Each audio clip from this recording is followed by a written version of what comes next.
Jamais aussi imposante bannière tricolore n'avait été déployée.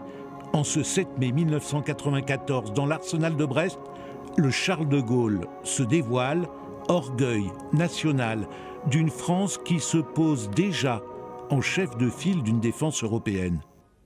Mesdames et messieurs, les marines européennes disposent de plus de 200 frégates. Mais une seule, la nôtre, possède de véritables porte-avions. Mais une seule marine.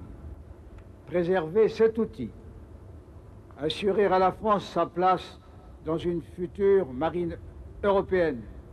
Les 261 mètres du Charles de Gaulle ne sont alors qu'une coque nue qu'il faudra armer. D'abord, 2 réacteurs nucléaires pour propulser les 72 000 tonnes du bâtiment. Et puis, on teste ces catapultes à vapeur pour lancer les avions, 20 tonnes, projetées à 220 km/h.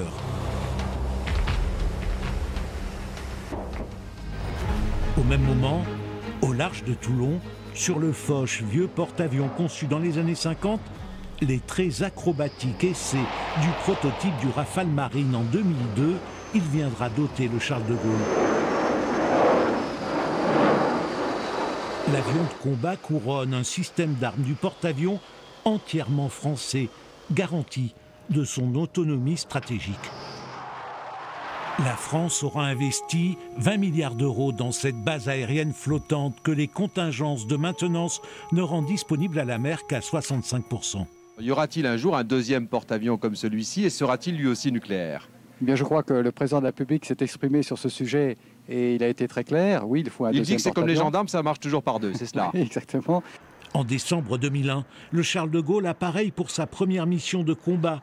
Il croise en mer d'Arabie et mène quelques frappes sur l'Afghanistan des talibans, mais le projet de second porte-avions est enterré. Il y aura bien un porte-avions français de nouvelle génération. On le voit ici en image de synthèse. Plus long, plus lourd, plus rapide et plus cher. Il devrait en 2038 remplacer le Charles de Gaulle.